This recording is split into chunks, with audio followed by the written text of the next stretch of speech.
वात्सल्य वैभव जी, स्कॉटलैंड से। राधा वल्लभ। राधा वल्लभ श्री हरिवंश। महाराज जी, श्री जीव की कृपा और यूट्यूब के माध्यम से मैं आपको पिछले 6 महीने से सुन रहा हूँ और आपको गुरु मानकर आपकी बातों पर चलने का पूर्णतः प्रयास कर रहा हूँ। समस्या यह है कि मैं बहुत ही नीच आचरणों से अभ्यासरत हूँ। नाम जप करके आनंद आता है, पर हर 20-25 दिनों में कोई पाप आचरण कर देने से वो आनंद लुप्त हो जाता है और मन जलता है। पुनः आरंभ करना पड़ता है फिर से उस क्रिया को। अब इसमें थोड़ा बच्चा विवेक की जरूरत है, इसमें सावधानी की ये जरूरत है कि आपका मन इंद्रियों के साथ मिलकर जो मांग कर रहा है वो आप देख रहे हैं ना। आपकी मांग तो नहीं है ना।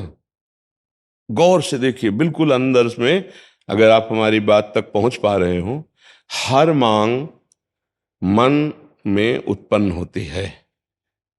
वो किसी इंद्रिय के संयोग की होती है। मैं देखना चाहता हूं तो मन नेत्रेंद्रिय से मिल गया, मैं सुनना चाहता हूं तो मन श्रवणेंद्रिय से मिल गया, मैं भोगना चाहता हूं तो मन और जनेन्द्रिय त्वगेंद्रिय स्पर्श सुख के लिए लग गए। ऐसे ही वो मन हर मांगे करता है, चूंकि पूर्वाभ्यास उसका है। और आप ये जान रहे हैं कि वो मन की मांग है, आपकी नहीं है। आप फेल वहां हो जाते हैं जहां मन की मांग में सही बात का दस्तखत करके कि हाँ ये मैं देखना चाहता हूं, हाँ ये मैं भोगना चाहता हूं, मैं, जबकि वो इंद्रियों का विलास है, वहां आप फेल हो जाते हैं। अगर आप दस्तखत ना करें तो आपको कौन फेल कर सकता है, हमको बता दीजिए। मान लो आप नाम जप करते हैं तो हम जानते हैं कि आप मदिरा नहीं पीते होंगे, आप मांस नहीं खाएंगे, क्योंकि नाम जापक हो, भगवत मार्ग।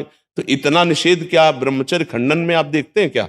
बिल्कुल वैसे ही घृणास्पद, जैसा मदिरा नहीं पी सकते उसी लाइन में तो लिखा है, जो इन दोषों के अंतर्गत लिखा है, पापाचरण के अंतर्गत, तो मदिरापान करना, मांस खाना, व्यभिचार करना, द्यूत कीड़ा करना, दूसरे का छल कपट से धन अपहरण करना, दूसरे की हिंसा कर, ये महापाप के अंतर्गत आ रहे हैं। कौन इसको महापाप समझ रहा है? व्यभिचार को कौन महापाप समझ रहा है? जबकि कानून और भारतीय संविधान जो हमारा है और शास्त्रीय संविधान, दोनों में निषेध है। आप एक मर्यादा के अंतर्गत रहिए। अमर्यादित चेष्टा में हमारी भारतीय संविधान भी दंड देगा और शास्त्रीय संविधान भी दंड देगा। भारतीय संविधान में जेल है और शास्त्रीय संविधान में नरक है। जो अखिल कोटि ब्रह्मांडों का दंड विधान है वो है नरक। तो क्या ऐसा नहीं देखा जा सकता? आप अंदर से देखिएगा, एकांत में पराई बहन बेटियों की तरफ गंदी भावना कर लेना या गंदी चेष्टाएं करके ब्रह्मचर्य नष्ट कर देना, क्या इस पर आपने कभी ऐसा घृणित भाव रखा है? जबकि बराबर एक ही लाइन में वो रखा हुआ है। अगर घृणित भाव कर लेंगे तो मन और इंद्रियों पर शासन कर लेंगे।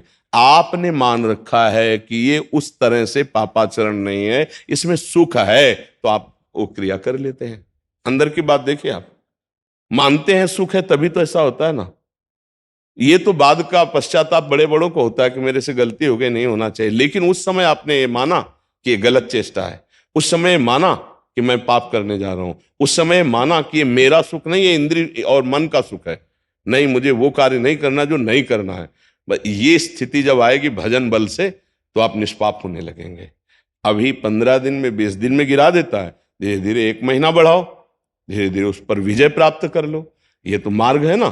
कोई ऐसा है कि दिन भर गिरता रहता है, तुम 15 दिन तो ठीक चलते हो, तो 15 दिन तक तो उसको शासन में ले आए, आगे बढ़ाते चले जाओ। वही जीतेगा जो मन को देखता है, मन नहीं बन जाता है। यहां संपूर्ण लोक में सब मन बने हुए हैं। आज मैं देखना चाहता हूं, आज मैं सुनना चाहता हूं, ये नहीं समझ पा रहा कि ये मन और इंद्रियों की मांग है, मेरी मांग नहीं है।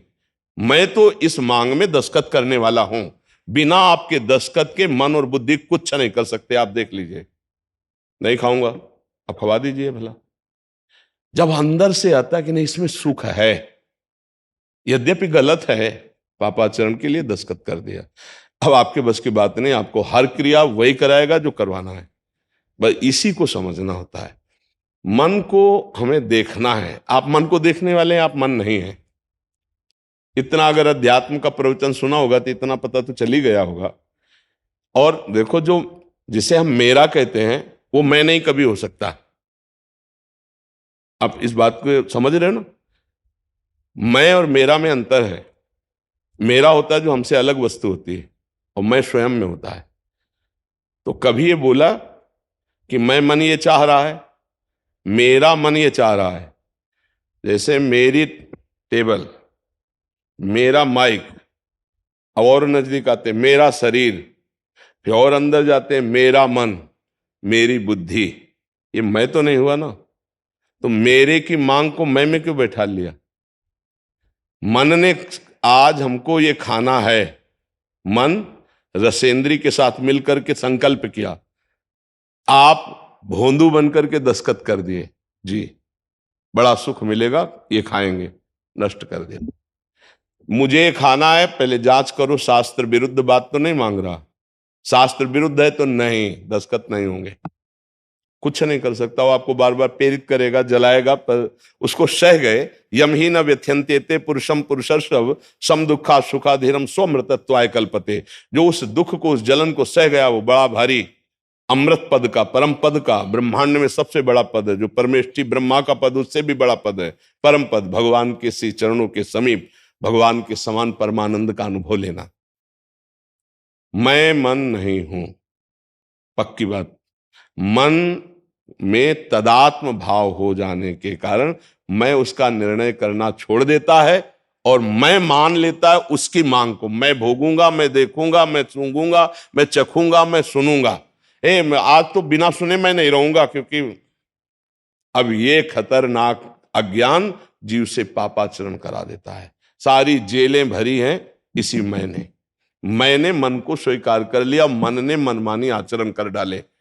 आप विचार करके देखो, जितने अपराध होते हैं इसी से होते हैं, हमसे भी जो पाप बनते हैं वो इसी से बनते हैं। गौर से देखना, और अगर आप देखने वाले हैं तो आप उसका सही निर्णय करें कि ये बात तुम्हारी सही है, मैं इसमें दस्तखत करता हूं, ये खवा दूंगा आपको, ये दिखा दूंगा। वही मन तो लाया आपको यहां, चलो वृंदावन एकांतिक में प्रश्न उत्तर, सही है ना, दस्तखत करो, आ गए। यही मन तुमको मदिरालय ले जाएगा, वैश्यालय ले जाएगा, गंदे मित्रों से मिलाएगा, गंदे आचरण कराएगा। उस समय तुम्हें ना करना है। इसकी दो वृत्तियां हैं, एक सतवृत्ति, एक असतवृत्ति। बराबर ना करने से भी ये शासन में नहीं आएगा, इसके साथ हाँ का भी व्यवहार करना है। आज हमें रसगुल्ला पाना है, हाँ ठीक है, पैसा है, खरीद लेते हैं, राधा राधा राधा पा लेते हैं। अनुकूल है, आज मुझे एक पाना है, नहीं प्रतिकूल है, नहीं पाना, नहीं देंगे, अब वो जलाएगा, उसको सह गए। जो सह गया वो भगवान को प्राप्त करने की योग्यता पा लेता है। हमारी जो त्रुटि उसको समझो, हम मन में तदात्म हो जाते हैं, उसकी गलत मांगों को स्वीकार कर लेते हैं, उसमें हम दस्तखत कर लेते हैं, मान लेते हैं कि मुझे चाहिए, अब वो मेरे को बंधन में। जैसे कहीं भी युद्ध हो तो राजा युद्ध पहले नहीं करता है, युद्ध तो सेना करती है, लेकिन हार और जीत राजा करते हैं। इंद्रिय और मन के द्वारा किया हुआ आचरण भोगना जीवात्मा को पड़ता है, ध्यान रखना, समझ रहे हो ना। इंद्रिय और मन ने मिलकर आचरण गलत किए और जेल आपको जानी पड़ेगी, भोगना आपको पड़ेगा। क्योंकि सेना हारी तो राजा हारा, सेना जीती तो राजा विजयी हुआ। बहुत सावधानी से निर्णय किया जाए। हम लोग स्वयं अपने आप के निर्णायक हैं। यदि हम चाहें तो अपनी दुर्गति कर सकते हैं, हम चाहे सदगति कर सकते हैं, हम चाहे तो बहुत पुण्यात्मा, जगत मंगल करने वाले राष्ट्र भक्त, समाज भक्त बन सकते हैं। अब हमें बनना क्या है? जो बनना है उसके अनुसार आप वर्ताव करो। तो वर्ताव गलत कैसे हो जाता है? जब हम मन में तदात्म हो जाते हैं और वो बात अपनी मान लेते हैं और हम छूट दे देते हैं, तो हमसे पापाचरण हो जाता है। इसका सुधार कीजिए। सुधार करने के लिए नाम जप इसीलिए कहा है कि आप राधा राधा राधा जितना जपोगे तो आप में बल आएगा। आप रोक लोगे, नहीं मुझे नहीं करना, जब नहीं करना तो नहीं करना, तो आप बच जाओगे। कुछ ऐसी बातें होती हैं जिनमें हम विवश होते हैं। विवश का मतलब तो ना चाहते हुए भी करना। उस विवशता के लिए हमें पावर चाहिए, वो दो से प्राप्त होता है। साधन को हरिभजन है, कै सत्संग सहाय। सत्संग तुम्हें बौद्धिक बल देगा और नाम जप तुम्हें आध्यात्मिक बल देगा, जिससे आप बच जाओगे। जैसे लोग कहते हैं मैं मानता हूं कि नहीं करना चाहिए, पर मैं अपने को रोक नहीं पाता हूं। प्राय मतलब 98% ऐसी स्थिति होती है, 100 में 98% लोगों की स्थिति होती है कि मैं जानता हूं नहीं करना चाहिए, फिर भी मैं रोक नहीं पाता। कोई भूत की तरह चढ़ जाता हूं, मेरे से करवा लेता है। वासना, सुख बुद्धि, कोई और नहीं चढ़ जाता है, सुख बुद्धि। तुम बाहर से कहते हो मुख से कि नहीं करना चाहिए, लेकिन अंदर से है कि इसमें स्वाद है, सुख है, आनंद है। बस स्वीकृति है कि जहां हुई तो आप भ्रष्ट हो जाओगे, आपको कोई नहीं रोक पाएगा। और उस समय अगर नाम जप चल रहा है और सत्संग के द्वारा ज्ञान है, नहीं मर सकता हूं, इससे ज्यादा कष्ट और क्या हो सकता है, लेकिन मैं तेरे द्वारा गलत आचरण नहीं कर सकता। जिसने ये सोच लिया ना कि तू चाहे कितना जला, मृत्यु से बढ़कर कोई दुख नहीं होता, वो भी दुख सह सकता हूं लेकिन पाप आचरण नहीं करूंगा, उसको कोई नहीं गिरा सकता।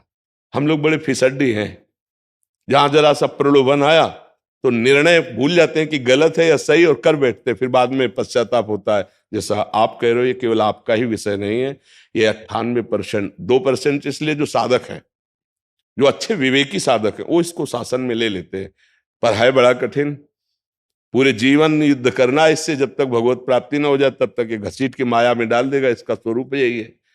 तो जो विजयी होता है वही भगवान को प्राप्त होता है, और जहां हार जाता है तो फिर बैलेंस बना के चलने लगता है, वो रंग नहीं लाएगा अध्यात्म का।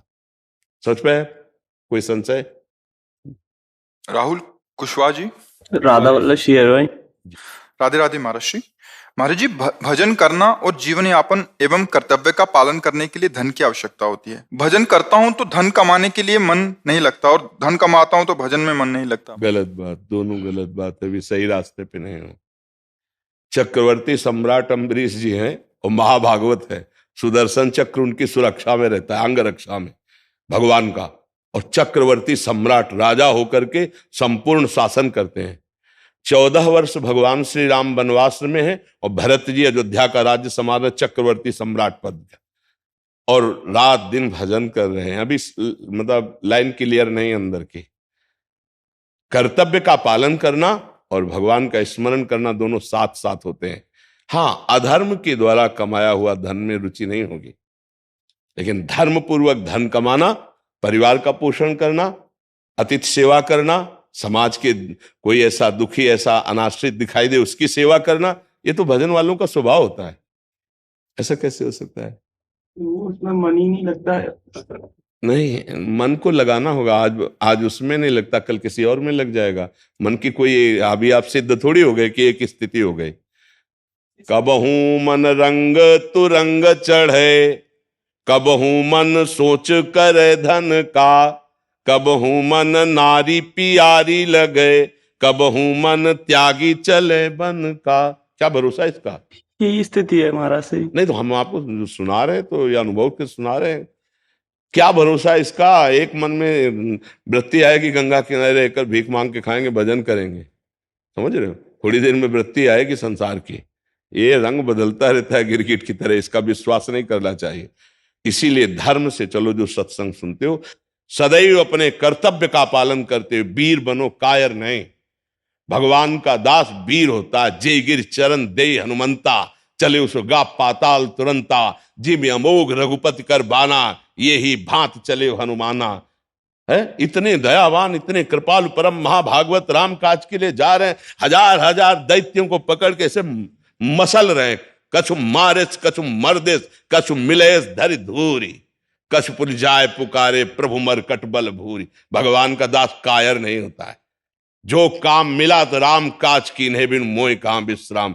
क्या ये राम काज नहीं? माता पिता की सेवा करना, राष्ट्र की सेवा करना, समाज की सेवा करना, ये कायरता नहीं होती भजन में। हम लोगों का तो जीवन ही वही है। तुम तो 2-4 माला करते होगे, ड्यूटी बाय ड्यूटी है कि हमारा शरीर, हमारा जीवन जब तक काम करेगा, जब तक श्वास चलेगी, समाज को देना, समाज में अपने जीवन को समर्पित कर देना। और इसका फल क्या होगा? सबके हृदय में विराजमान भगवान हमसे प्रसन्न हो जाएंगे। बस नाम जब चल रहा है, समाज की सेवा चल रही, माता पिता परिवार है ना, तो वो भगवान है, वो सेवा दी है। सेवा में प्रमादी होना, ऐसा तो हमने कभी भक्त को नहीं पाया, किसी भक्त को नहीं पाया।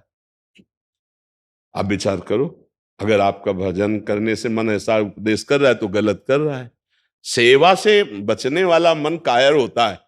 और देखो, जो ऐसा सोचकर बाबा जी भी बन जाए ना, तो इधर उधर खाएगा, मनमानी आचरण करेगा, बड़े उपद्रव करेगा, मन को संभाल नहीं सकता। मन को वही संभाल सकता है जो अपने कर्तव्य पे रोक दिया।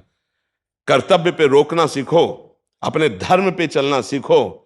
अपने कर्तव्य का पालन नहीं करोगे तो कायर पुरुष कभी भगवान का भक्त नहीं हो सकता है। बात समझ लेना। रात दिन खून पसीना एक कर दो, चाहे फावड़ा चलाओ, चाहे माला चलाओ, जिसको जो कर्तव्य मिला है। मान लो हम लोग विरक्त भाव में, तो रात दिन भजन, शास्त्र, स्वाध्याय, सबका मंगल, सबका आनंद, अपनी इंद्रियों को कंट्रोल, मन को कंट्रोल, तब परमार्थ पद में चला जाता है। ऐसा थोड़ी बाबागिरी का मतलब ये थोड़ी कि मौज मस्ती है। अरे मौज मस्ती की तो बात जाने दो, यहां वो मस्ती ली जाती है जो माया रहित है। यहां सच्चिदानंद की मस्ती का आनंद होता है। ये थोड़ी बाबा जी बन गए ऐसे।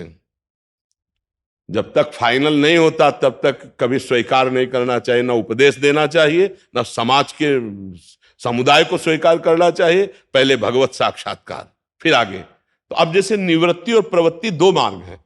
अब हमारा मार्ग ऐसे जाता है, आपका मार्ग जाता है कि धर्म के द्वारा धन कमाइए और अपने परिवार को भगवत स्वरूप मानकर सेवा कीजिए। और राधा राधा बोलिए, क्या जाता है आपको? आपको यज्ञ करने की जरूरत नहीं है, आपको माला चलाने की जरूरत नहीं है। जो जहां हो अपने कर्तव्य का पालन करते हैं राधा राधा, और वो कर्तव्य प्रभु को सीधे गृहस्थी से भगवत प्राप्ति है। अब ये समझ नहीं पा रहे, हमारा मन नहीं लगता। जैसे एक आर्मी के पूरे 20-25 परिकर आए थे, उनमें से एक ने प्रश्न किया, तो अब यही निषेध किया, नहीं आपके लिए दया नहीं, जहां हमें दया दिखानी वहां दया दिखानी है। तुम्हारे आंसू नहीं आने चाहिए, तुम्हारे अंदर हर समय सावधान, क्योंकि तुम हमारे राष्ट्र की सुरक्षा में लगे हुए हो।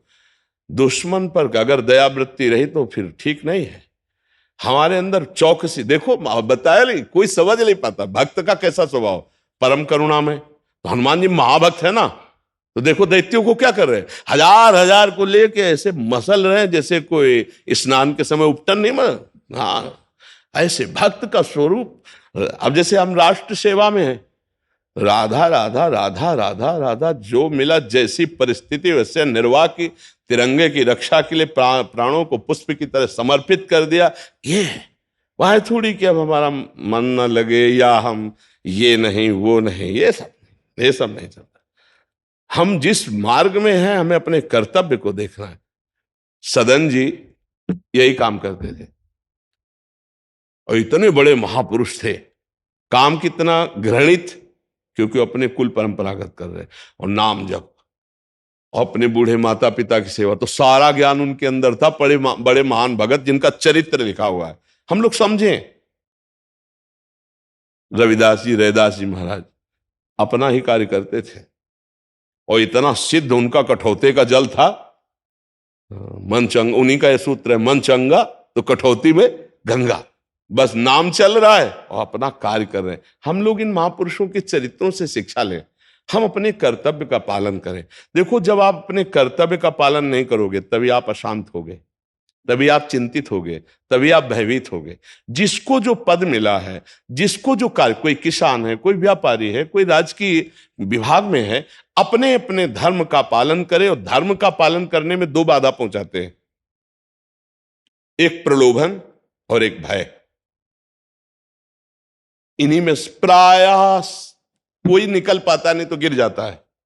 प्रलोभन, आप इतना रुपए ले लीजिए, आप ये काम कर दीजिए। अब आपको पता है कि अधर्म है, फिर भी आप ऐसा कर रहे हैं, तो आप गिर गए अपने कर्तव्य से। आप होश में आपके, यदि आप ये काम नहीं करेंगे, आप हार गए, अपनी निष्ठा से उतर गए। नहीं, किसी की ताकत नहीं, क्या ईश्वर नहीं है क्या? और अगर गोली लगनी है तो गोली लगनी है जिस मिनट में, जिस सेकंड में, उसी में लगेगी, जिस अंग में पक्का लगेगी। और नहीं लगनी है तो खरोच नहीं आएगी। ऐसे भी जो विधना ने लिख दिया, छठी राव के अंक, राय घटे न तिल बड़े रहुरे जीव निसंग, सुनो भरत भावी प्रबल बिलक कहो मुनिनाथ, हानि लाभ जीवन मरण जस अपजस विद्या। अगर गोली से मरना है तो गोली से मरेंगे, 100 बार नहीं मरना। अधर्म आचरण नहीं करेंगे, तुझे जो मारना हो, जब जैसा करना हो कर लेना। अधर्म आचरण नहीं करेंगे, नहीं करेंगे, खत्म खेल। पर इतना हिम्मत भजन करके ही आएगा, अध्यात्म भी आएगा। नहीं तो अपने धर्म के पालन करने में दो बातें सबको गिरा देती हैं, चाहे कोई भी हो, बैरागी हो और चाहे गृहस्थी हो।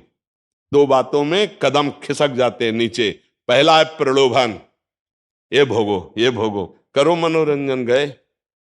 या अपने निर्णय में तुम परिवर्तन लाओ, ये रुपया ले, फंस गए। तुम्हारा जीवन अब संकट में होगा आगे चलकर। तुम्हारे बुद्धि के द्वारा ऐसा अपराध बन जाएगा कि तुम्हें अव्यक्त किए हुए अपराध का फल तुम्हें भोगना पड़ेगा। या फिर डर, ऊपर से फोन आ रहा है कि आपको ऐसा करना पड़ेगा, नहीं सर ये तो गलत है, वो आप हमारे पास उपाय क्या है? तो ठीक है आप निलंबित कर दीजिए, लेकिन धर्म विरुद्ध आचरण मैं नहीं करूंगा, तो उसकी विजय हो जाएगी, इस माया पर विजय वो प्राप्त है। पर इतनी हिम्मत होना बहुत कठिन कि अब नौकरी छूट जाएगी, लड़का बच्चा का कैसे पालन होगा? चलो सर जैसा कह रहे हैं वैसा, गड़बड़ हो जाएगा। धर्म विरुद्ध आचरण वाला, हाँ बहुत बहुत गड़बड़। एक हमारे पास जब हित धाम में थे और इतना नाम जापक थे वो कि जब नजदीक आए तो वो पता चलता है ना जैसा, तो वो निरंतर नाम में थे। तो हमने कहा आपकी स्थिति ऐसे कैसे हो गई गृहस्थ में रहते हुए? बहुत ही शांत एकदम और बहुत ही सरल, और उनके शरीर से परमाणु निकल रहे थे नाम के, रात दिन नाम जप। तो उनका ऐसी स्थिति आपकी कैसे हुई? तो उनका हमें एकांत चाहिए तो आपको बता सकते हैं। तो उनका ठीक है। तो उस समय छोटी कुटिया थी, तो एकांत में उनको बुलाया, बैठे। उन्होंने कहा ये हमारी बुरी स्थिति से अच्छी स्थिति आई है। उनका कैसे? तो उन्होंने बताया किसी अधिकारी, बड़े अधिकारी पद में थे, तो उनको बड़ी रकम इस बात की केवल मिलनी थी, किसी बात के दस्तखत करने थे उनको, उनसे पास हो जाएगी तो उस फैक्ट्री का माल वो बिक सकता है, माननीय हो सकता है, ऐसा कुछ उन्होंने। तो मैंने कहा कि दिन में तो नहीं कर पाऊंगा क्योंकि बहुत, और हमारे मन में आया कि एक बार मैं इतना लंबा कार्य कर दूंगा और बस फिर नौकरी का इस्तीफा दे दूंगा और वृंदावन वास करूंगा, भजन करूंगा, ऐसा लक्ष्य लेकर के। और वो उनको फंसाया जा रहा था, वो समझ नहीं पा रहे थे। तो जो बड़ी रकम देने वाला था उसकी जेब में पेन में कैमरा था, और वो इतने विश्वसनीय भाव से रात्रि में ऑफिस खोलकर उनके पास था, उन्होंने वो पूरा वीडियो बन रहा था। सुबह हुआ, डिपार्टमेंट के बड़े अधिकारी अपने आप, तो उनको होश खराब होने लगा, ये क्या हो रहा है? तो उनका वीडियो उन्हीं को दिखाया गया। अब उनकी जो दुर्दशा से दशा बदलती है, अब उनको पूरे अधिकारियों के सामने जो नीचा दिखाया गया, और इसके बाद तब उन्होंने सबसे रो के कहा वो अपनी स्थिति की, एक बार मैंने जिंदगी में कभी नहीं किया, और मेरा लक्ष्य था कि अगर मुझे ऐसा मिल जाता है पैसा तो मैं वृंदावन वास करूंगा जीवन का, आप सब मुझे क्षमा करें, जिंदगी में कभी गलती नहीं होगी, मैं नौकरी छोड़ दूंगा पर मुझे सजा ना दी जाए। तो भगवान की इच्छा, उनके निज जो अधिकारी जन थे उन्होंने उस बात को वहीं रफा दफा कर दिया। पर जब वो घर आए तो घर के जितने लोग थे, अब वो बहुत प्रकाशित नहीं हुआ, पर घर वाले तो जान गए ना। तो उनके बच्चे, उनकी पत्नी, उनका पापा, ऐसी संभावना भी नहीं थी कि आप ऐसा कर सकते हो। अब वो अपने घर में भी अपमानित, अब वहां भी ऑफिस में अपमानित, नौकरी का त्याग, पर उनको सजा, भगवान की एक विशेष कृपा होती है। जो भगवान का लक्ष्य रखते हैं, उनका लक्ष्य था मैं वृंदावन वास करूंगा। अब उन्होंने विचार किया आज मतलब ऐसी गलती हो गई, अब शरीर को नष्ट कर दूंगा। तो रात्रि में उन्होंने ठाना था 12 बजे आत्महत्या कर लूंगा। तो 8-10 बजे बहुत रोते हुए, चिंतित होकर सैया में पड़े थे कि आज हमें संसार छोड़ना है।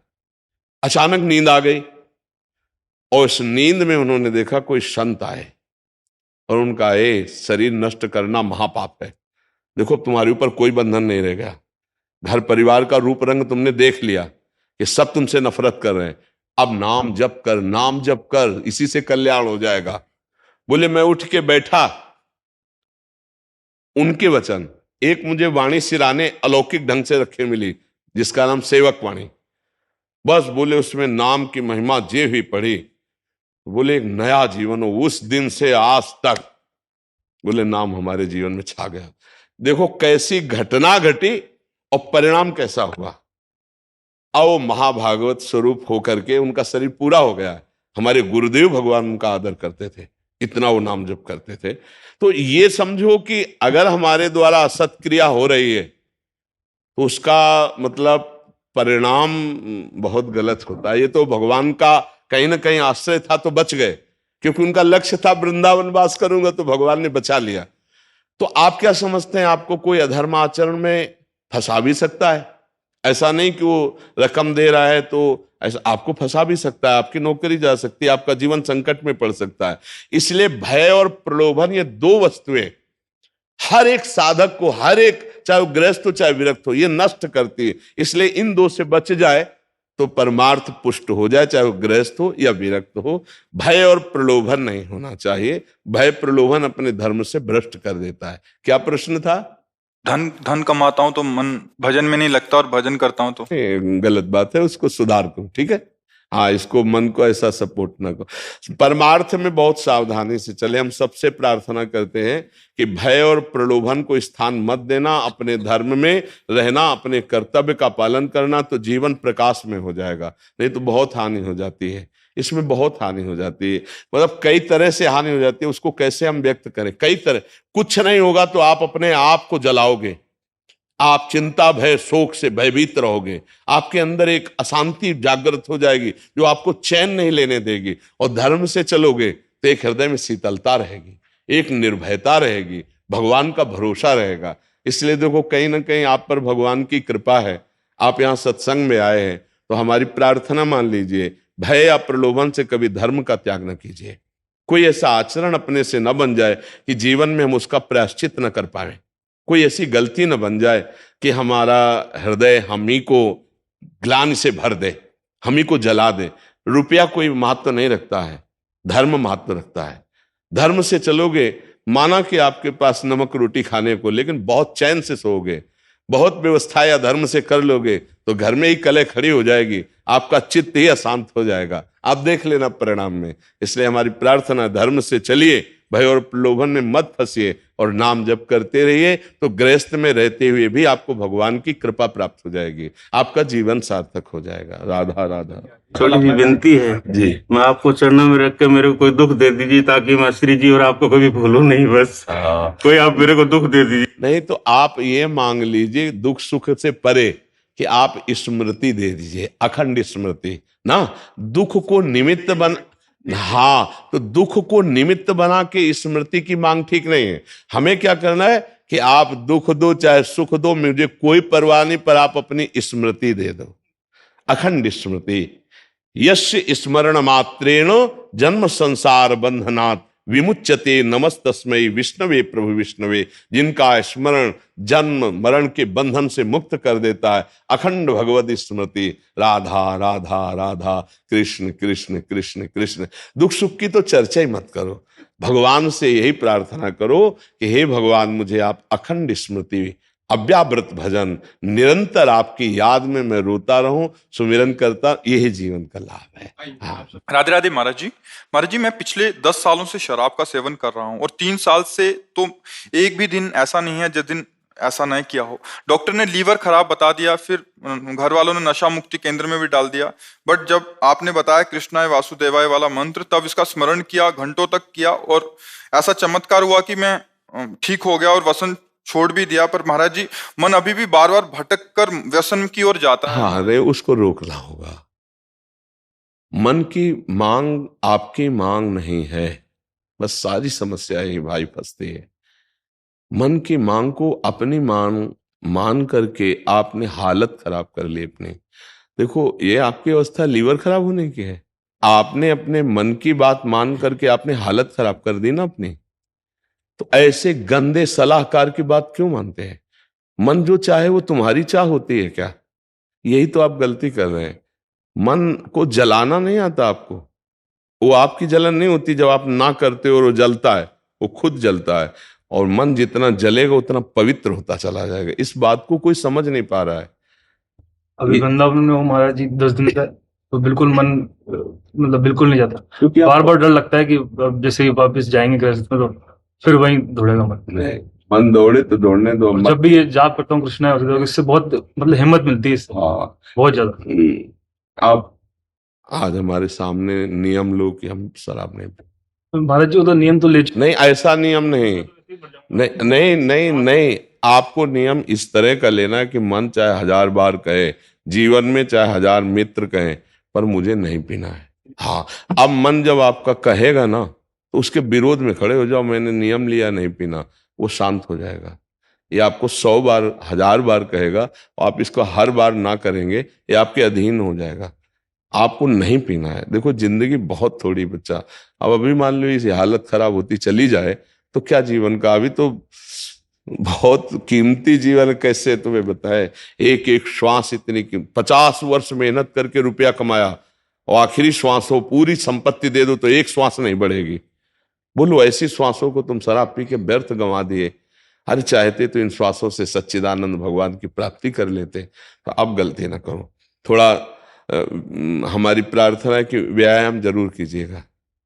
हाँ व्यायाम जरूर, इससे क्या होता है कि हमारी जो नस नाड़ियाँ शांत हैं, जिनको हमें संचलित करना है, तो प्राणवायु का संशोधन और शरीर का व्यायाम ये सबको आवश्यक है। जैसे रफ्तार से 2-4 किलोमीटर दौड़ना, मान लो शरीर दौड़ने लायक जिनका ना हो तो चलना, थोड़ी देर आसन में बैठ करके प्राणवायु का संशोधन करना जरूर करना चाहिए। जीवन यापन के लिए हमको हमारा शरीर स्वस्थ रहना अत्यंत अनिवार्य है। हम ऐसा भोजन पाएं, ऐसे पेय पदार्थ पिएं जिससे हमारा शरीर स्वस्थ रहे। स्वस्थ शरीर है तो हम परिवार की सेवा कर सकते हैं, समाज की सेवा, और नहीं तो आप खुद अशांत रहेंगे। शरीर अस्वस्थ है, मानसिक अस्वस्थता है, आप जलेंगे। इसलिए ये गंदी बात बंद करो, शराब कभी मत पियो और नाम जप कर ही रहे हो और इसको लगाने की चेष्टा करो, कार्य में लगाने की चेष्टा। आप क्या कार्य करते हैं? मैं कॉन्ट्रैक्टर हूँ, ठेकेदार सिविल। तो आपके लिए काम तो रहते हैं ना, आप मन को उसमें कार्य में लगाइए। प्रभु का तो नाम जपिए ही, पर कार्य में भी लगाइए। इसको ऐसे फंसाए रखो कि, पर आपके कार्यों में ऐसे मित्र बहुत मिलते हैं। हाँ, तो ऐसे दोस्त आए आसपास ही रहते हैं। हाँ, तो भाई इससे बचना, अगर बच गए तो जीत गए। नहीं पीना, और नहीं तो आप देख ही रहे हो डॉक्टर ने आपको क्या बता दिया है, अगर उपद्रव करोगे तो सुख से हाथ धो बैठोगे। अभी सुख का अवसर है, अभी तो आपकी बुद्धि काम कर रही है कि आप हमारी बात मान रहे हो, नहीं तो ये ऐसी बुद्धि भ्रष्ट। 1 महीना छोड़ के आया हूँ महाराज जी, फिर आपके सामने बैठा हूँ। हाँ बिल्कुल अच्छे, मगर अभी भी वो वैसे मतलब भागता है बार। नहीं अब ना मानना उसकी बात। धन्यवाद, आप अपने जीवन को सुधार रहे हैं और बहुत उच्चतम, जिस ये जो है ना कृष्णाय वासुदेवाय, ये सब बंधनों से मुक्त कर देने की सामर्थ्य रखता है। बस इसको बार बार जपते रहिएगा। थोड़ा अपवित्र दशा में जब शौचा दिया हो तो उसमें फिर न जपिएगा, और उस समय राधा राधा राधा राधा जपिएगा तो जीवन सार्थक हो जाएगा। आप खुद देखेंगे जीवन में कितना पॉजिटिव अनुभव होता है। ये सब नाशकारी वस्तुएं हैं। ठीक है जी महाराज जी, इसमें एक प्रश्न था महाराज जी, साधक को ऐसे अपनी आंतरिक स्थिति का तो हल्का हल्का अनुभव होने लग जाता है, जैसे कि मेरा थोड़ा सा क्रोध पे नियंत्रण हुआ है या नाम जप में मेरी रुचि बढ़ रही है। वो महाराज जी, वो कौन सा क्षण होता है जब एक दिव्य अनुभूति का अनुभव होता है? जैसे ये बात, जब मैं साधक हूं इसका भी लय हो जाता है चिंतन के द्वारा, तब दिव्यानुभूति होती है। मैं भगवान का चिंतन कर रहा हूं, ये बात भी जब भूल जाता है, केवल चिंतन रह जाता है, तब दिव्यानुभूति होती है। जब मैं का विस्मरण हो जाता है, जब तक करता रहता है तब तक दिव्यानुभूति नहीं रहती, चाहे वो सत्य साधन ही क्यों ना हो। और जब सत्य साधन में कर्ता का विलय हो जाता है तब भगवत तत्व का अनुभव होता है, चाहे वो आत्म तत्व को हो या भगवत तत्व को हो, एक ही सुर, तब दिव्यानुभूति होती है। स्त्री पुरुष भाव का मिट जाना और मैं भगवत चिंतन कर रहा हूं इसका भी नष्ट हो जाना, लय हो जाना, केवल चिंतन हो रहा है। को हम कहाँ बिसर सुधि गए, मैं कौन हूं कहाँ हूं ये सुधि खत्म। देह कुटुंब ते जाए छूट सब ही विधि नातो, ब्रह्म नहीं माया नहीं, नहीं जीव नहीं काल, अपनी हूँ सुधि ना रही, एक रहे नंदलाल। आत्मस्वरूप प्रभु में केवल रति, कोई अन्य चिंतन नहीं, ये आखिरी स्थिति है। इसका वर्णन गोपिकाएं बस इशारे में उद्धव जी को कह रहे, कान भय प्राण में, प्राण भय कान में, ही में न जान परे कान है कि प्राण है। नाहि न रहो ही महा ठौर, अब जगह नहीं रह गई। उद्धव नाहि न रहो ही महा ठौर। अब वो समझ पाए तो समझ पाए, जब मैं था तब हरि नहीं, अब हरि है मैं नाई। जब मैं था तब हरि नहीं, अब हरि है मैं नाई। केवल हरि ही हरि, मैं हरि का चिंतन कर रहा हूं, ये भी गया, तब वो दिव्यानुभूति होती है। वही भगवत स्वरूप महात्मा हो जाता है, चाहे गृहस्थ हो चाहे विरक्त हो। अब उसमें और भगवान में कोई अंतर नहीं। उसका मन भगवान, उसका बुद्धि भगवान, उसका चित्त भगवान, उसका अहम भगवान, उसकी चेष्टा भगवत स्वरूप, उसकी वाणी भगवत स्वरूप, उसका दर्शन भगवत स्वरूप, और वो भगवत प्राप्ति कराने में समर्थ होता है। जो ऐसा होता है, सातरति सातरति सा लोकान तारयति। मम भक्ति युक्तो भुवनम पुनातु, वो लोक के लोक पावन कर सकता है, पर ऐसा करना बहुत कठिन है। 2-4-10 माला चला लेना, घंटा 2 घंटा साधना कर लेना, और इसके बाद विषयों का बैलेंस बनाकर मन को थामे रहना, ये चलता रहता है। लेकिन मन को निर्विषय करके सच्चिदानंद में एकाकार बुद्धि तदाकार तन्मयता, लाखों भक्तों में कोई एक, लाखों साधकों में कोई एक, बिरला गुरु कृपा पात्र ऐसी स्थिति को प्राप्त होता है जी। अब चूंकि आध्यात्मिक की ऊंचाई की बात है तो सब पता नहीं सबकी समझ में आवे कि ना, पर जो साधक हैं वो तो समझ ही रहे हैं। जब तक देह शुद्धि है तब तक स्थिति का कोई महत्व नहीं है। जब देह शुद्धि विस्मृत होकर के फिर महाराज जी जो अनुभव होता है वो अंदर का अनुभव भी होता है, बाहरी चक्षु नेत्रों से भी हम, जैसे महाराज जी आपने कभी अंदर जैसा चिंतन चलता है वैसे ही बाहरी दिखाई देता है। इन इंद्रियों की ताकत नहीं है कि अंदर के चिंतन से रहित कुछ देख लें। जैसे हमारी आंख खुली हो, हमारे अंदर चिंतन चल रहा है किसी कामिनी का, भोगवासना जनित, तो सामने भगवान की छवि हो तो दिखाई नहीं देगी, केवल कामिनी दिखाई देगी और उसकी भोगवासना। ऐसे वो कामिनी के संग है, भोगवासना की स्थिति है, लेकिन उसका चिंतन सच्चिदानंद में तो कहीं कुछ नहीं है। एक स्थिति होती, बस ये इसी स्थिति का साधक जन जो वास्तविक साधना में लगे हैं गुरु कृपा से इंतजार करते रहते हैं कब वो दिन आएगा कि हम देह भाव विस्मृत होकर अपने प्रभु में तन्मय हो जाएंगे। पर वो अथक परिश्रम अर्थात पूर्ण पुरुषार्थ, कायर पुरुषों को नहीं स्थितियां प्राप्त होती। जिद्दी स्वभाव, हठी स्वभाव, जिसमें लगा उसमें लगा, तन्मयता प्राप्त, हारता है तो भी। जो वीर पुरुष होता है ना, घुटने टेक कर वो डबल बलशाली बनता है। अगर हार गया तो और जोश आया और आगे निकला। यहां कायर पुरुष नहीं है, वीर पुरुषों का मार्ग है। हो जाएगा कृपा से, वो पड़े हैं तो खूब खाओ भंडारा चक आनंद पाओ, आनंद लो, वो बस इतना है। नहीं खान पान ते भावे है, नहीं कोमल वसन सुहावे है, सब विषय लगे ते खारा है, हरि आशिक कामग न्यारा है। जो भगवान का लाडला आशिक होता है उसे कुछ सुहाई नहीं देता। पहले अनुभूति, बाद में व्यवहार, बाद में पद, पहले परम पद। यहां होता है पहले ही सब। मैं के आगे कोई भी उपाधि जो साधक स्वीकार कर लेता है वो परम पद का अधिकार खो देता है। मैं अमुक, तो परम पद का अधिकार खो दिया। पहले उपाधि को नष्ट करो।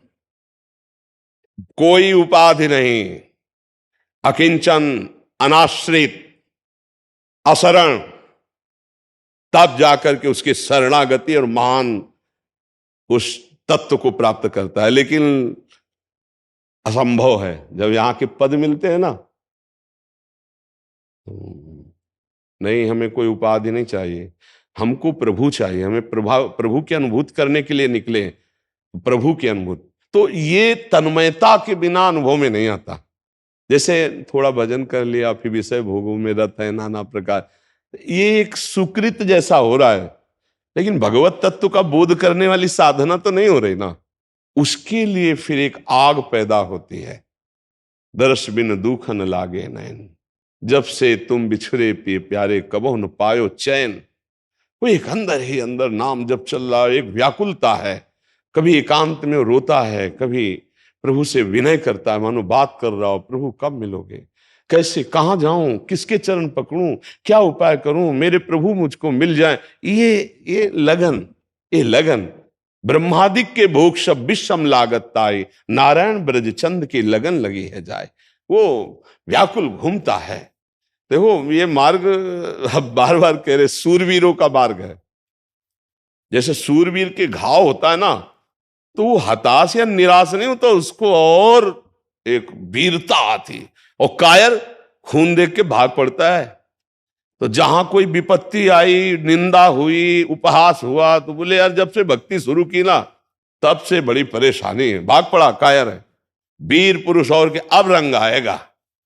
जब तक भक्ति में विरोध ना हो तब तक ये न समझना कि हमारी भक्ति रंग ला रही है। जब भक्ति में विरोध शुरू हो जाए तो अब बिल्कुल चौड़ी छाती करके चलो, तुम्हारी भक्ति रंग ला रही है।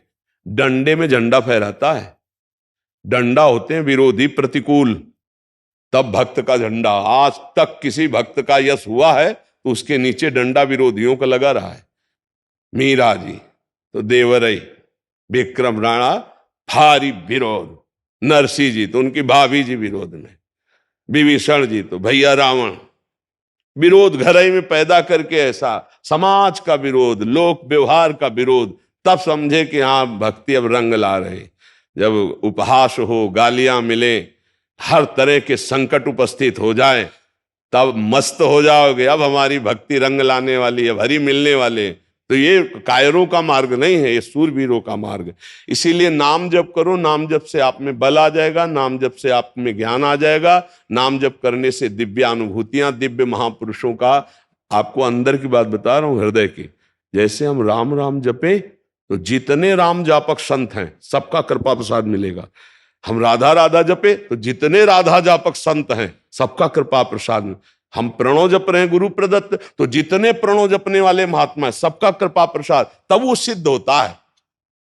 हमारे केवल बल से सिद्ध नहीं होता, उन महापुरुषों के कृपा प्रसाद से वो नाम उसके हृदय में जागृत हो जाता है। खूब नाम जप करो, आहार शुद्ध रहेगा तो नाम जप सही होगा, विचार शुद्ध रहेंगे तो आचरण शुद्ध रहेंगे, आचरण और विचार शुद्ध है तो वास्तविक भक्त है, आचरण भ्रष्ट है, विचार खराब है तो नौटंकी नाटक करने से भगवान की अनुभूति नहीं होती है।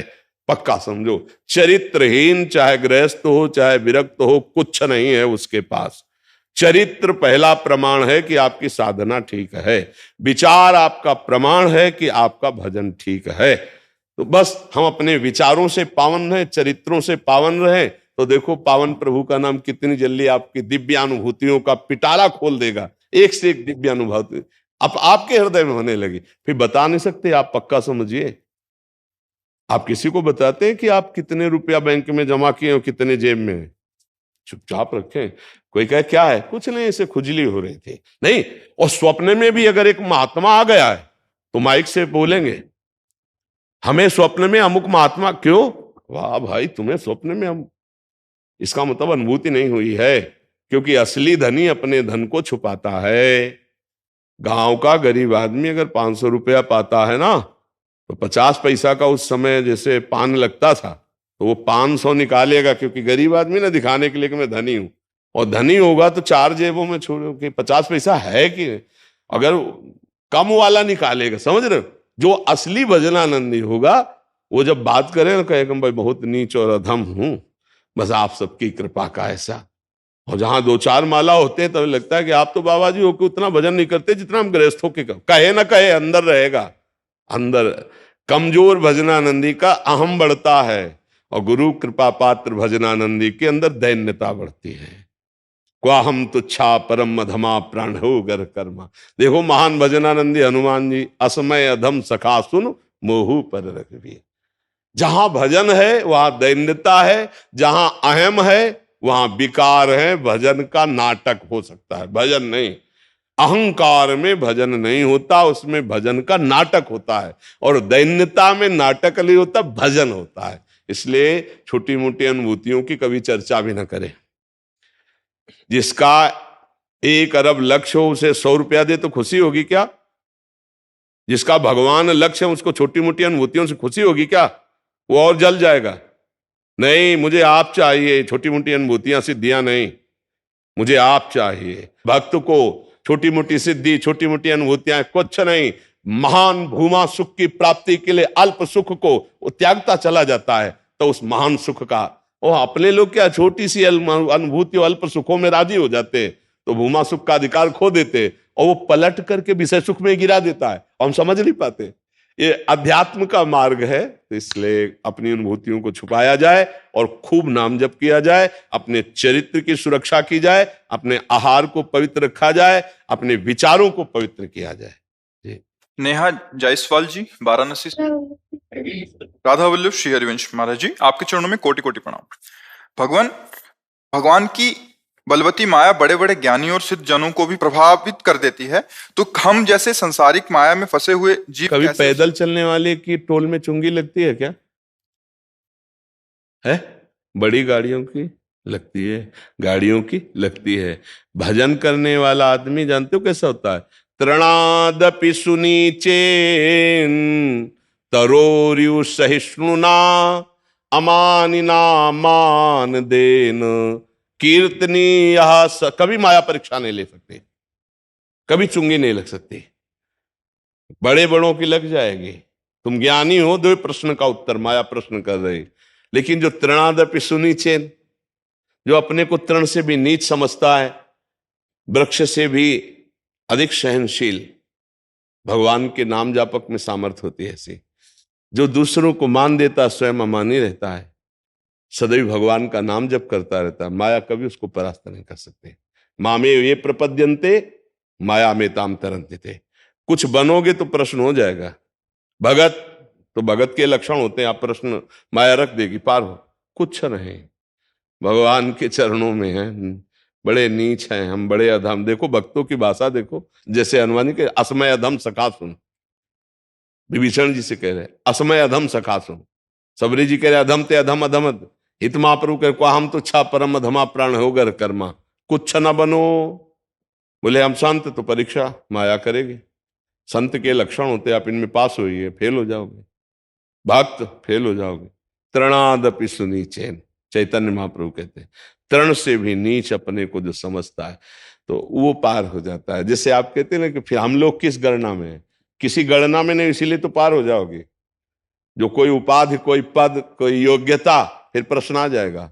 कोई उपाधि, कोई पद, कोई योग्यता नहीं तो कोई प्रश्न नहीं होगा, सीधे प्रभु के समीप पहुंच जाओगे। ऐसे भगवान ले चलते हैं अपने भक्त को। जैसे छोटा बच्चा लड़खड़ा के चलने लगता है तो माँ ऐसे चलाना सिखाती है कि गिरेगा तो मेरी बाहुओं में, तो करो सदा तिनके रखवारी किनके, जो केवल भगवदाश्रित है, कोई अभिमान नहीं, कुछ नहीं, कोई पद नहीं, कोई प्रतिष्ठा नहीं, बहुत छोटा बन करके निकल जाओ माया से। दो ही माया से निकलते हैं, एक बहुत बड़ा, इतने बड़े बन जाओ कि सबको समेट लो अपने में।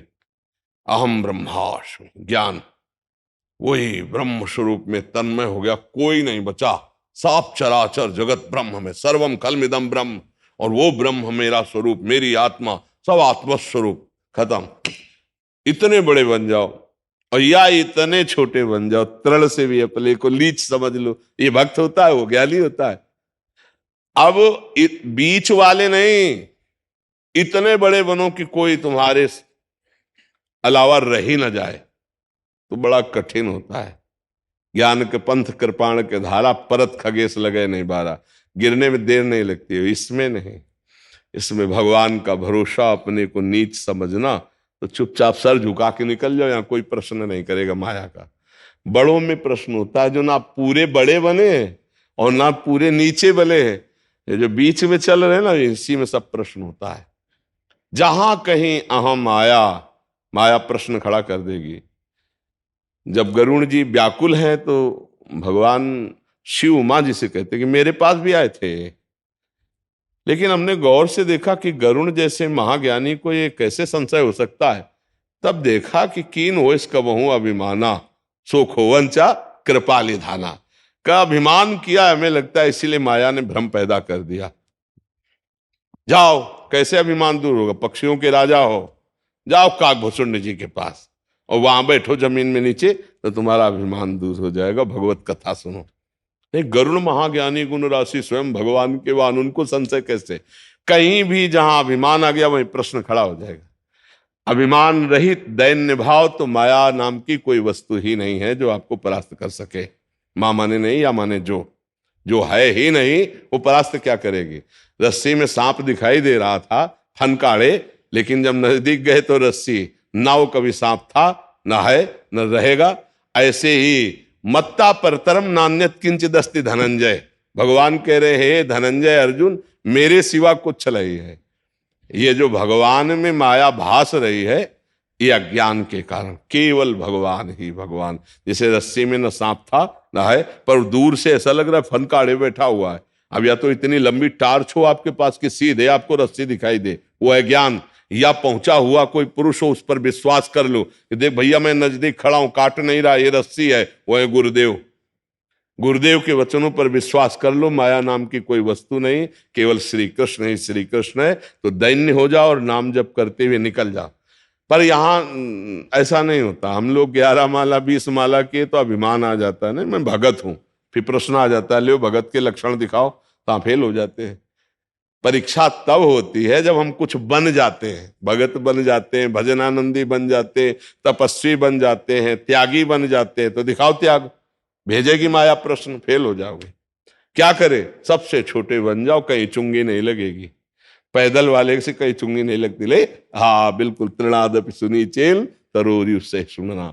उनका प्रश्न उत्तर हो सकता है, आपसे नहीं होगा, क्योंकि आप दैन्य हो, आप भगवान के भजन में हो, और आप कुछ नहीं हो, निकल जाओगे। और जहां कुछ हुए फिर वही प्रश्न आ जाएगा, कुछ भी हुए प्रश्न आ जाएगा। गुरु, तो गुरु की ये योग्यता होती है, प्रश्न आ गया, पास होना मुश्किल है। इसीलिए बड़े बड़े गुरु, उनसे जो वास्तविक है, वो ये कहते हैं कि नहीं, गुरु तो भगवान है, हम तो उनके केवल सेवक हैं। उनकी बात आपसे बता दी, आपकी बात उनसे बता दी, नहीं, गुरु भगवान है, गुरु गुरुदेव भगवान है।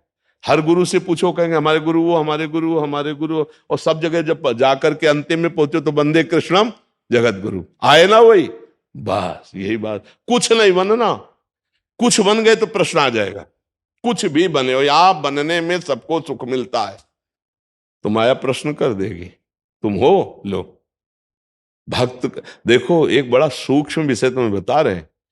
राजसूय यज्ञ में यह था कि जब महान भागवत पा लेंगे तो शंख बज जाएगा। सब पाए, ब्रह्मा जी और शंकर जी सब पाए, लेकिन शंख नहीं बजा। तो युधिष्ठिर जी ने भगवान से कहा कि प्रभु, इतने बड़े बड़े भक्त संत महात्मा ब्रह्म ऋषि आए और शंख नहीं बजा। तो उन्होंने कहा, हां, दैन्य कोई महापुरुष ने नहीं पाया। सब कुछ है, कोई ब्रह्म ऋषि है, कोई भगवान के स्वरूप है, कोई परमेष्ठी पद में है, कोई सब है, लेकिन दैन्य जो कुछ नहीं हो। तो उनका प्रभु ऐसा भक्त कहां मिलेगा? बोले आपके ही नगर में है। बोले प्रभु, हम ऐसा महान भागवत है हम जानते नहीं। बोले नहीं, आपके यहां रोज दोना पत्तल उठाने आता है, स्वपच वाल्मीकि। प्रभु वो भजन? बोले हाँ, उनका निमंत्रण करो, अगर वो आके पाले तो शंख बज जाएगा। तो भीम और अर्जुन जी को भेजा निमंत्रण के लिए। वो डलिया, झाड़ू, दोना पत्तल उठा के जो मिलता उसे, वहां जब घर में गए तो उनके अश्रु चल रहे थे, वाल्मीकि, स्वपच वाल्मीकि, और भगवान से निवेदन प्रार्थना कर करके रो रहे थे। भगवान की छवि विराजमान घर में, वो भागवतिक परमाणु जाके प्रणाम किया भीम अर्जुन ने, तो कांप गए। अरे मालिक, हम तो आपके नौकर हैं, ऐसा कैसे? तो उनका नहीं, आपको हम निमंत्रण करने आए हैं, राजसूय यज्ञ की पूर्णता के लिए भगवान ने आपको चुना है। तो बस ऐसे दृष्टि गई और कहा, नहीं जीने दोगे आप एकांत में? भगवान से नाराज हुए कि नहीं जीने दोगे। अब आप राजा हैं, ये प्रणाम करेंगे, निमंत्रण देंगे, जाएंगे, सब लोग क्या समझेंगे कि कितना महान भागवत है, सब आके यहाँ हमारा एकांत भंग। पर अब जैसी आप इष्ट हो, जैसी आपकी रुचि। तो कहा कि निमंत्रण तुमका मालिक रोज जूठन पाते हैं आपकी, उसी से पेट भर। बोले अब नहीं, भगवान ने बता दिया है, अब कल हम आपको लेने आएंगे और आप चलेंगे हमारे यहाँ। बोले जो आज्ञा प्रभु की, जो इच्छा। सादर उनको लाया गया और रात भर पकवान द्रौपदी जी ने बनाए, उनको बैठाला गया। तो बाहर बैठे थे दरवाजे, नहीं, अंदर उनको आसन दे के, पैर धो के, उनको ऐसे। सब लोग आश्चर्यचकित थे राजसूय यज्ञ में जो आए थे कि ऐसा। और जब उनके आगे भोजन परोसा गया तो विविध पदार्थ, तो उन्होंने सब एक ही मिला दिया, खीर, सब्जी, ऐसे। तो द्रौपदी जी के मन में आया कि आखिरकार अगर कोई राजा महाराजा होते तो अलग अलग स्वाद लेते, पूरी रात रसोई बनाई और सब एक ही मिला दिया। शंख नहीं बजा। युधिष्ठिर जी ने कहा, प्रभु ये भी पा लिए, शंख नहीं बजा। तो बोले इनके प्रति कोई वैष्णव अपराध कर दिया है, इसलिए शंख नहीं बजा। आपका कोई निज जन इनके प्रति दोष दर्शन किया। तो द्रौपदी जी ने कहा, प्रभु हमारे मन में आया था, इतनी मेहनत करके रात में अलग अलग बनाया कि भाई ये कल हरी सब्जी, ये अमुक सब्जी, ये अमुक दाल, ये अमुक, और ये खीर और दाल और सब एक ही में मिला दिए। तो हमें लगा कि आखिरकार राजा महाराजा होते तो जानते ना कि उसका स्वाद क्या होता है अलग अलग। तो उनका पूछ लो, इन्हीं भक्त से पूछ लो इन्होंने क्यों मिला दिया। तो उनसे पूछा कि आपने क्यों मिला दिया। बोले हम पदार्थों का स्वाद नहीं लेते, हम तो प्रसाद पाते हैं। पदार्थों का स्वाद तो हमारे प्रभु श्री कृष्ण लेते हैं। अगर हम पदार्थ पाएंगे, उसका स्वाद लेंगे, तो हमारी भक्ति क्षीण हो जाएगी। ये भगवान का प्रसाद, इसलिए किसी भी पदार्थ में स्वाद बुद्धि न रह के प्रसाद बुद्धि हो, इसलिए हम सब एक में मिला करके पाते हैं। द्रौपदी जी इसका प्रणाम करो, क्षमा मांगो इनसे। जे ही प्रणाम किया, क्षमा याचना की, तत्काल शंखनाद हो गया। पूरी राजसूय यज्ञ की पूर्णता स्वपच वाल्मीकि जी के प्रसाद पान। क्यों? क्योंकि अति दैन्य, कुछ नहीं है कहीं भी हृदय में, नहीं कि मैं भगत हूं, मैं कुछ नहीं जिनके हृदय में, वो भगवान उनको सर्व पूज्य बना दिया। तो ये बात समझनी है कि जो कुछ नहीं उसके आगे कोई प्रश्न नहीं होता, जो कुछ बन जाता है उसके आगे प्रश्न हो जाता है। तो आप कुछ नहीं है तो आपके आगे प्रश्न क्यों आएगा? अगर आप बड़े बन जाएंगे कि बड़े बड़े ज्ञानियों को माया, तो वो बड़े बड़ों के आगे प्रश्न आता है। आप बड़े बनोगे तो प्रश्न आ जाएगा, आप कुछ नहीं रहोगे तो आपके आगे प्रश्न नहीं आएगा। किसका प्रश्न है? आप समझ पा रहे हैं? ये सब भक्तों के लिए। इसीलिए जितने बड़े बड़े महापुरुष ऐसे ही रहे, कृपा करो कृपा करो करो, सबके चरणों में झुकना। माया कभी सताए हो जाए कि हम कुछ ज्ञानी विज्ञानी, तो फिर प्रश्न आ जाएगा, फिर परास्त हो जाओगे। माया पर विजय श्री कृष्ण कृपा से प्राप्त होती है। वो कृपा होती दैन्य पर। ये दरबार दीन को आदर, रीति सदा चले आई। भरत जोशी जी, जी भानु प्रकाश जोशी जी और रेखा जोशी जी, जी जी। महाराज जी आपके चरणों में कोटि कोटि प्रणाम। महाराज जी, क्या बिना नहाए कभी अपवित्र अवस्था हो तो श्री जी को दंडवती प्रणाम का नियम कर सकते हैं? कर सकते हैं। शौच जाने के पहले, अगर शौचालय गए हैं तो पवित्र होके ही निकले। शौचालय के बाद पहला काम होना चाहिए पवित्रता। हस्त प्रक्षालय रज से जरूर करें, साबुन आदि से तो कर ही ले, रज से करें। फिर वही वस्त्र सूती धारण करे जो धो सके। नहीं तो बाथरूम तो एक पर्सनल होते हैं कि आप उतना ही वस्त्र धारण करो जो धो सको, अन्यथा अगर वो वस्त्र शौच में पहन के गए और फिर बाहर निकलते हैं तो आप अपवित्र ही माने जाएंगे। वस्त्र का, शरीर का पवित्र होना उपासना में अत्यंत आवश्यक है। तो जब आप शौचालय नहीं गए तो आप नाम जप सकते हैं, आप मंत्र जप कर सकते हैं, आप श्री जी की दंडवत कर सकते हैं। फिर जब सेवा में पहुंचना है तो फिर स्नान आदि। अच्छा, गृहस्थी में यदि गृहस्थ धर्म का उपभोग किया है, फिर स्नान के बाद ही कोई कार्य करें। पहला काम होना चाहिए उठ के नाम जप करो, जाओ स्नान करो, शौच स्नान, फिर कार्य करो। अगर आप संयम से रात्रि व्यतीत किए हैं, पवित्र नहीं है, तो आप कर सकते हैं। गृहस्थ में होता है ना, तो उसमें सावधानी ये दो चीजों की रखनी है कि जिस शैया पर आप शयन करते हैं वो शैया गृहस्थी में प्रायः अपवित्र होती है, तो उस शैया पर बैठकर गुरुमंत्र आदि नहीं जप सकते। आप उसमें नाम जप कीजिए, फिर पवित्र होइए, फिर आसन पे बैठ के जप कीजिए। अब जैसे साधु महात्माओं की शैया होती है, परम पवित्र होती है, तो जगह जब मंत्र शुरू कर दिया, फिर शौच स्नान गए, फिर तो ये चीजें थोड़ा ध्यान रखने की बातें हैं। अगर आप पवित्र हैं तो आप दंडवती कर सकते हैं। आप अगर ऐसा, तो फिर आप स्नान आदि के द्वारा, क्योंकि आपका प्रश्न सब गृहस्थों के लिए उत्तर होगा, तो इसलिए ऐसा। महाराज जी, क्या श्री जी की सेवा में दूध आदि को ठंडा करने के लिए फूंक मारना सही है? या नहीं वो पवित्र नहीं माना नहीं नहीं, बिल्कुल नहीं। उसके लिए आप वो जो छोटे पंखे होते हैं उनसे किया जाता है।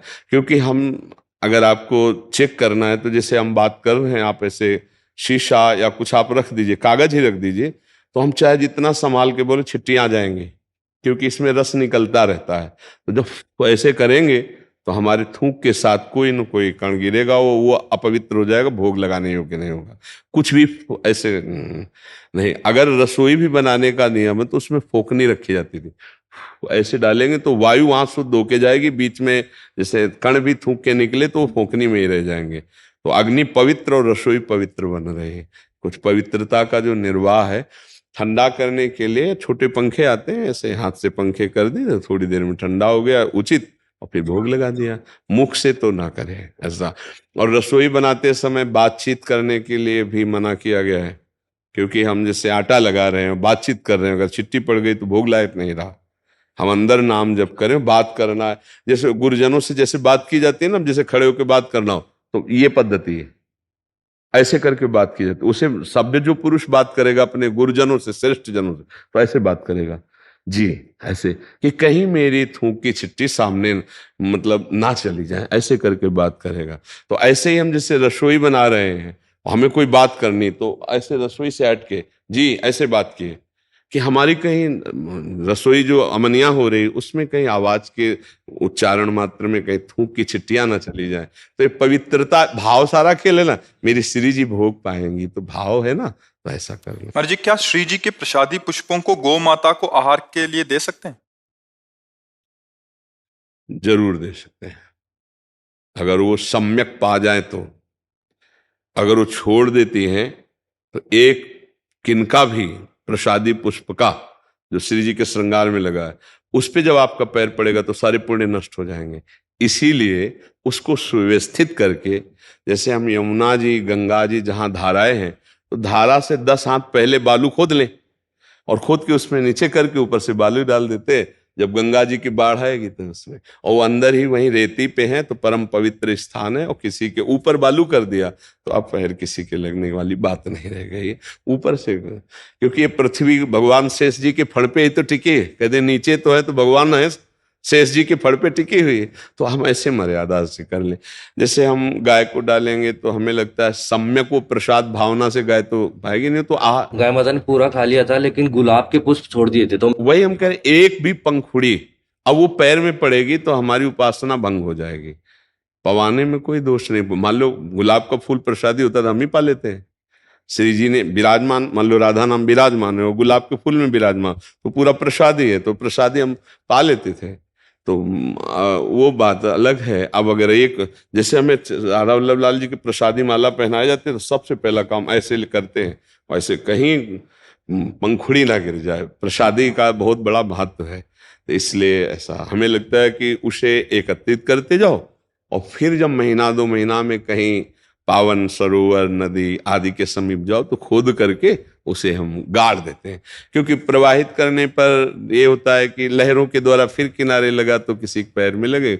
और पवित्रता अगर हमें यमुना जल की चाहिए तो हम जैसे दोना, पत्तल ये सब ऐसे फेंकेंगे, तो उसमें तो हम थोड़ा यमुना जी के भी लिए तो वो हम उनको रज में ऐसे करके अंदर दबा देते हैं, तो बहुत सुंदर व्यवस्था रहेगी।